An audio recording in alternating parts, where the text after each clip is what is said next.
O Renault Duster, lançado no finzinho de 2011, foi o segundo SUV lançado no Brasil e o primeiro forte concorrente do Export, que reinou absoluto no país durante 8 anos. Agora, o Duster passa pela sua mais completa restilização.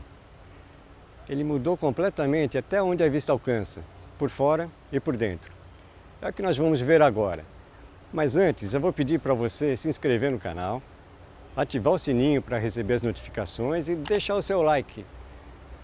Está no ar, Os Especialistas.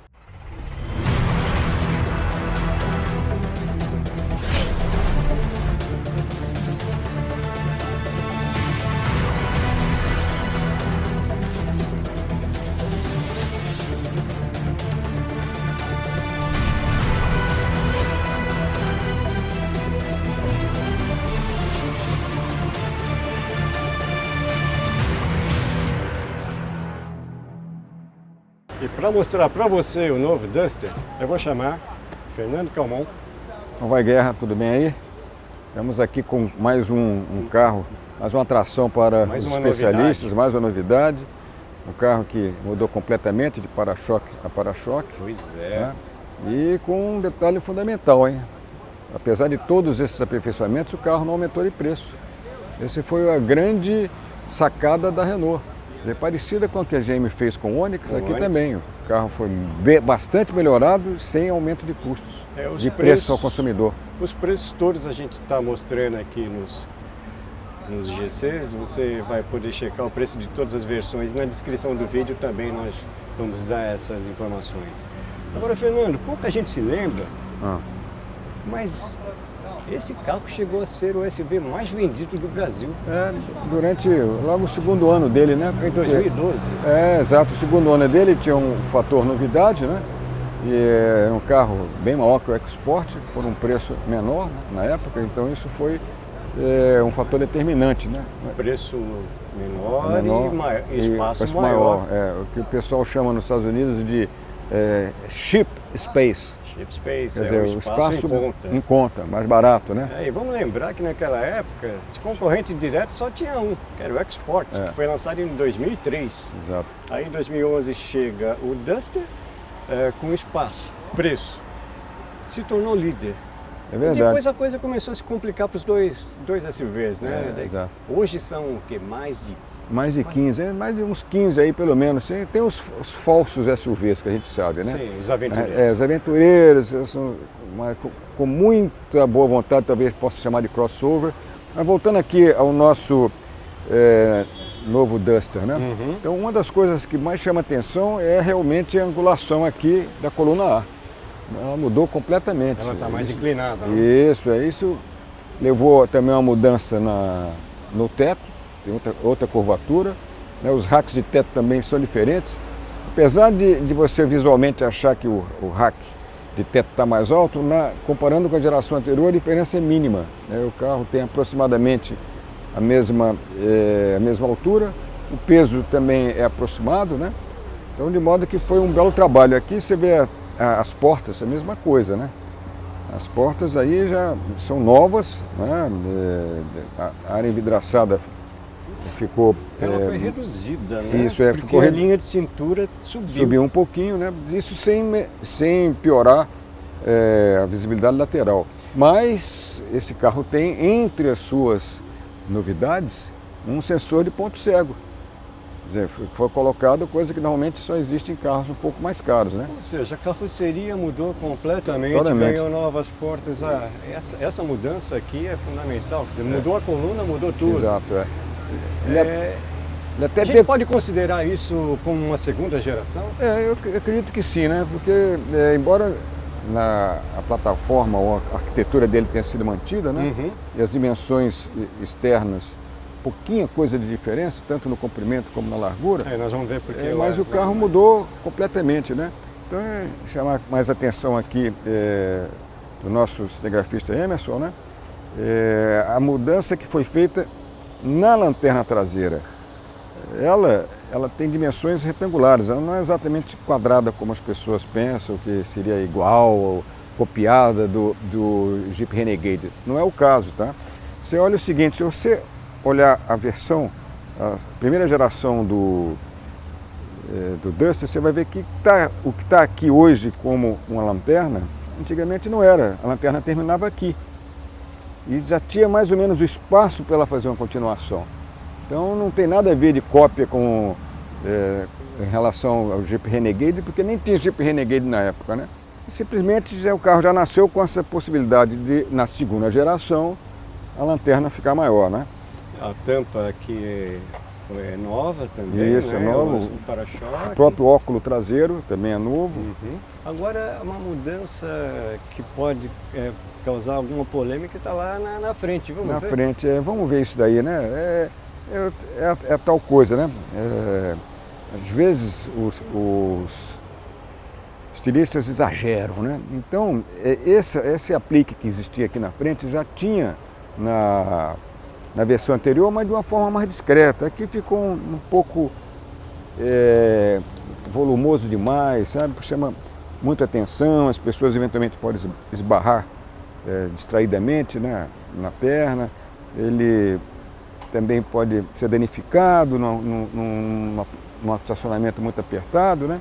Então isso aqui é um opcional, né, em mais de uma versão, na versão intermediária e na versão de topo. Exatamente. Essa é a versão de topo. Eu gostaria muito de ver o carro sem esse aplique, mas como esse aqui é um lançamento, então a regra geral em todos os lançamentos é você sempre mostrar o topo de linha.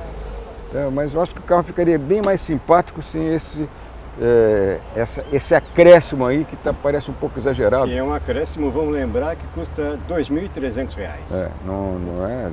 É claro que é útil um farol de longa distância, não estou discutindo sobre isso, né? Estou discutindo a forma que é um pouco exagerada, né?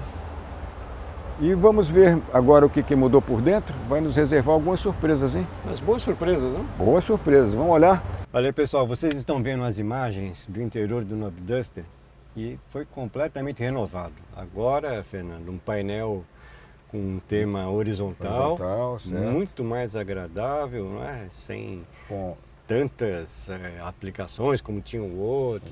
Tem um bom porta-treco aqui bem em frente da gente, serve até como para guardar um celular. Uhum. E olha o destaque aqui, essa central multimídia, né? 8 polegadas. 8 polegadas, exatamente. A grande evolução foi sem dúvida o volante de direção. Inteiramente novo, comandos nos raios e uma coisa fundamental, ele tem regulagem, né, de distância e altura. Quem diria, hein? E nada de queda livre, soltou, ele fica no lugar onde a gente estava, né? Quem diria? E mais importante ainda, né, direção de assistência elétrica. Finalmente ele ganhou. Não mais como era eletrohidráulica antes, porque era pesado, né? Sim. Então eles fizeram essa mudança e com isso fizeram a caixa um pouquinho mais direta, né?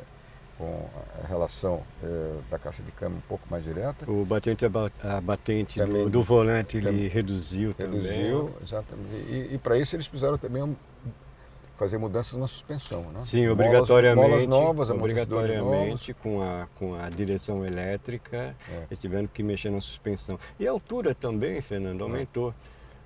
É verdade, aumentou. Mas o vão livre, que eu digo. O vão livre aumentou e também a altura do carro um pouco, né? E aquela mudança que foi feita em relação do câmbio CVT que é usado, né? Você tem que ter uma distância entre o pneu e o arco de roda bastante ampliado. E nesse carro aqui ficou aceitável. Às vezes não ficou aceitado lá no Logan, né? Sim. Mas nesse carro aqui está perfeitamente de acordo com a proposta dele, né? Então não acho que tem algum choque em relação a isso daí, né? Mas voltando aqui ao interior do Duster, a gente vê que ele ganhou revestimento de tecido aqui na moldura das portas, o material onde o seu corpo toca é macio. Existe plástico ainda, mas o plástico com uma aparência mais agradável, né? Um plástico rígido, mas que é agradável ao tato, né? Sim, essas saídas de ar aqui com emolduradas, como ficou mais elegante, né? Seguindo o mesmo tema do painel. Exato. E aí acho que a Renault criou um problema para ela mesma. Porque como é que vai fazer em relação ao topo de linha, né? O Captur. O Captur, né? Que é teoricamente teoricamente não, é o carro acima é dele. o carro acima do Duster. E esse painel ficou melhor que o do Captur. Ficou, não, e o próprio volante, né? Mas a tendência é eles passarem tudo isso para os novos lançamentos, Sem né? Mas dúvida. não é de imediato, né? Sem dúvida. O que eu gostei também aqui, que eu costumo analisar nos carros, né? É como o antebraço é apoiado aqui na lateral de porta. E aqui com esse tecido aqui você vê que é uma coisa mais refinada, né? Sabe, você não é aquele quando se esbarra, aquele duro, chato, né? Que às vezes até incomoda um pouco, né? Meio desagradável, né? né? Esse não, né? Então não é só visual, ele é funcional também. Eles uniram as duas coisas, né? E você vê que em função da inclinação dessa coluna, da coluna A, né? O interior parece que ficou um pouco mais aconchegante, né? Ficou, exatamente. Isso eu também gostei, né? Seria em função dessa inclinação que o carro ganhou o sensor de ponto cego? Não, eu acredito que o próprio projeto já incluiu isso, Já né? Como isso, incluiu né? também o start-stop no motor, que não sofreu nenhuma mudança, mesmo consumo, mesmo valores de potência e torque. Manteve ainda o sistema de partida fria um pouco superado, já meio arcaico, né? Que é você usar um reservatório, tanquinho, né? Um reservatório para gasolina em dias frios, né? Muitos carros já usam esse sistema com assistência elétrica, né? Que dispensa o tanque, vamos dizer, esse reservatório adicional, né? E se bem que é uma coisa que funciona bem, né? Mas se tem uma coisa melhor, né? Seria ótimo que se tivesse. Acredito que nas próximas gerações vão fazer. Sem dúvida. E, gente, vamos lembrar que vamos chamar de nova geração, o motor 2.0 saiu de linha. Então esse carro ele só vai ser oferecido com o motor 1.6 com a tração dianteira. Porque também a tração 4x4 deixou de existir com o fim do motor 2 litros. Cogita-se que num futuro próximo essa versão 4x4 possa voltar, mas com um motor 1.3 turbo, que é mais eficiente, que já mais está forte previsto, do que a esse. própria Renault não nega, mas no disco não chega, mas todo mundo sabe que daqui a um ano mais ou menos Exatamente. o motor estaria aí, um motor muito mais moderno, e eu acho que, primeiro, que o motor 2 litros representava 2-3% das vendas. Segundo, que como era um consumo elevado, porque a cilindrada também é elevada, isso piorava a média de consumo, não só do Duster, como até a média da marca inteira. Né? Toda a linha Renault. E o Rota 2030 fala que você tem que ter uma média da oferta de modelos. Exatamente, é bem rigoroso nesse sentido. Nesse aspecto. Então você se livra de um motor que tinha muita cilindrada elevada e relativamente o consumo elevado, né? Bom, vamos começar a rodar agora então com o novo Duster com motor 1.6, câmbio CVT, versão topo de linha. E lembrando para vocês que nós estamos no lançamento do carro, dessa nova versão, ou dessa nova geração, em Foz do Iguaçu.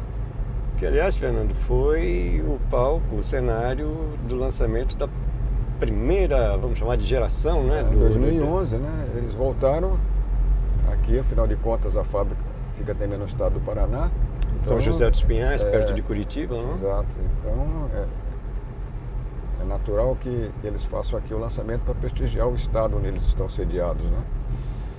E andando com o carro, viu, Guerra, o que a gente sente é que realmente a direção muda o carro completamente, sabe? Isso aliado a um volante com desenho mais ergonômico, né? Dá uma sensação de que o carro realmente evoluiu. Não foi perfumaria, entendeu? Só de você sentir isso já... a sua ligação direta com o automóvel é o volante, o volante, né? E a caixa de direção, sem dúvida, né? E esse volante, pelo que a gente apurou aí, vai equipar toda a linha. Toda a linha, a exceção do Kwid, né? Kwid. Obviamente que é um carro subcompacto, um carro barato, né? Então não dá para fazer esse volante bem mais caro, né? Sim, esse é um volante com diâmetro um pouco menor, né? Parece que o ar é um pouco mais grosso. É mais grosso, sem dúvida, né? E que dá para sentir esse motor? Como não teve grande diferença em termos de massa total do carro, não vai ter também grandes mudanças em torno de desempenho, né? Falta um pouquinho de motor, não falta? Falta de fato, né? Embora não seja uma potência também desprezível, não. 120 cavalos Não é, é uma potência específica boa, quer dizer, potência específica explicando a divisão da potência pela cilindrada, né? Do motor, mostra o grau de exigência e de modernidade do motor em geral, falando, né? Não é totalmente ruim para esse carro. Tem alguns carros com motor 1600 que tem até menos de 120 cavalos. Exatamente. Né? Mas considerando que esse carro tem o maior porta-malas da categoria e considerando que o dono vai usar esse espaço. E tem um câmbio automático que sempre rouba um pouquinho de desempenho. Um câmbio CVT, CVT, né? Quer dizer, se bem que o CVT rouba um pouquinho menos de potência do que um câmbio normal, que a gente chama de epicíclico, né? Sim, porque ele sempre trabalha na melhor faixa de rotação. Né? E pelo que a Renault nos falou, também o câmbio manual morreu, né? Não dá mais. A maioria dos compradores de Duster compra essa versão, 1.6 com um câmbio CVT. O câmbio CVT, afinal de contas, qualquer coisa que custe em torno de 65 mil, 70 mil, é muito difícil você hoje encontrar compradores que ainda prefiram o câmbio manual. Paga um pouquinho mais, mas você tem bem mais conforto, né? Você acha que o Duster perdeu aquela sua vocação raiz? Ele sempre se caracterizou por isso, né? Por ser um SUV raiz. Pois é, mas era meio rústico, né? Então agora o carro ficou mais, entre aspas, civilizado, né? Sim, mais refinado. Exatamente. Essa tela aqui ficou legal. Eles corrigiram um probleminha que existia da porta USB agora, em vez da parte superior, está na parte inferior da tela multimídia. Atrapalha menos, Atrapalha menos, né? Tem aqui também uma tomada de força de 12 volts, né? De energia. E o que falta mesmo atrás seriam portas USB. Para os passageiros do banco traseiro. Então, existe só uma única tomada de força de 12 volts atrás, mas nós vamos mostrar agora em seguida, né? Atrás do encosto de cabeça do lado direito. Que é uma posição inusitada, e você vai ter que colocar um adaptador para colocar as saídas de USB para ir para o celular e os fios vão acabar passando por cima do seu ombro. Não é muito legal isso, sabe? Pois é. Mas, enfim, existe uma limitação técnica, no caso aqui, né, de você ter que mudar toda a arquitetura elétrica por causa dessa mudança, e não deu para essa vez, segundo nós pudemos falar com a engenharia da Renault. Então, além do multimídia, com todas essas funções que nós já falamos, o carro ganha outro recurso, que são as câmeras 360 graus, não é isso? Exatamente, são 4 câmeras, a dianteira, a traseira e 2 laterais. Isso ajuda bastante Isso, na hora que você até vai estacionar, né? É uma manobra, né? Para evitar esbarrões. Evitar prejuízo. Prejuízo, né? Claro, as pessoas estão sujeitas a errarem, né? Então isso aqui acaba com aquela história de golpe de vista errado, né? Ou seja, é um carro que ganha bastante equipamento, bastante conteúdo, né? Até surpreendentemente, né? Porque é um carro relativamente barato, né? O que talvez a gente deva lamentar um pouco é que ele ainda não conta nem como opcional com os airbags laterais. É verdade, ele não é... Ele só tem os 2 obrigatórios aqui na dianteira. Exatamente, então ele deve ficar nos testes de colisão na faixa de 3 estrelas, talvez 4, né? Porque não houve mudanças estruturais no carro, houve mudanças dimensionais, né? Bom, não houve, mas segundo a Renault, houve um reforço dessa plataforma, né? Ela ficou, segundo a Renault, ela ficou 12,5% mais rígida, né? Mais rígida torcionalmente, né? Em torção, isso obviamente ajuda muito na dirigibilidade. Se você vai pegar um terreno mais acidentado, você vai ver que o carro está mais íntegro, né? Mais íntegro, é verdade. Traciona melhor. Menos possibilidade de gerar ruído quando o carro vai ficando velho. Exatamente. É isso aí, mas a plataforma, ela ainda é a mesma daquele primeiro Duster. Inclusive dimensionalmente também, não mudou entre eixos, nem bitola, acho que nada disso. Ele ganha alguns centímetros, né, no comprimento por comprimento, conta desses apêndices. desses apêndices, exatamente. É verdade. Mas olha, o carro não é um carro lento, entendeu? Ele responde bem, talvez com carga total, subindo uma serra, você vai sofrer um pouco. Vai sofrer um pouco. Mas no dia a dia, tráfego urbano, não tem diferença que você fazer, é um carro lento. Não dá. Ele dá para o gasto.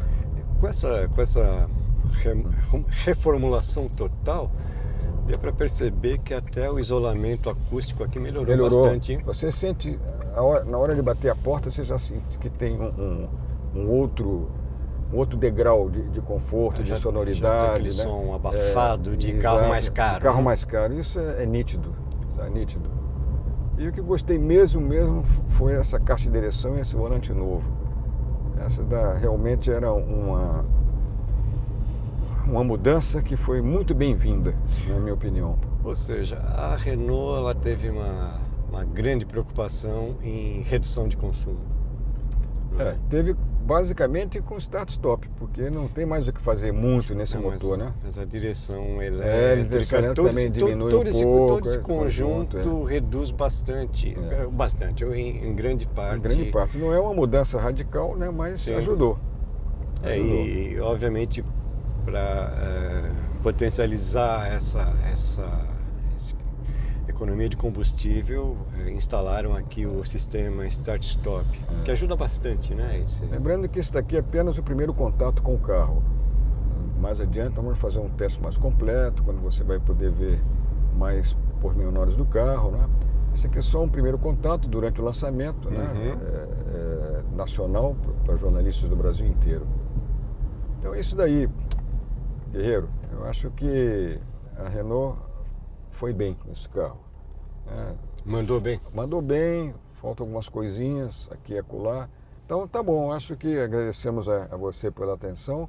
Esse foi só uma prévia, vamos dizer assim. Um breve review. Um breve review, né, de apresentação mesmo formal do carro, no dia do lançamento dele. Você vai poder ver mais detalhes adiante quando a gente fizer a nossa avaliação completa. Exatamente. E não se esqueça de, caso você não seja inscrito, se inscrever no canal, recomendar o canal para um amigo, para um parente. Se você gostou, diga para outros. Olha, veja lá os especialistas. E aí falei logo para o seu amigo, olha, se você gostou, também entre lá, se inscreva no canal. Nós estamos indo, né? Chegamos já a 11 mil, né? Mais de 11 mil. 11 mil inscritos. Obrigado pelo seu prestígio. 11 mil é um número para a gente muito significativo. Para quem partiu do zero, né? Exatamente. E 11 mil inscritos orgânicos. Né? Em um ano, né? Praticamente, né? Então, é um bom estímulo. É um ótimo para nós estímulo. E também para vocês que contamos com a sua audiência. Tá bom? É isso aí, gente. Obrigado. Até a próxima. Até a próxima.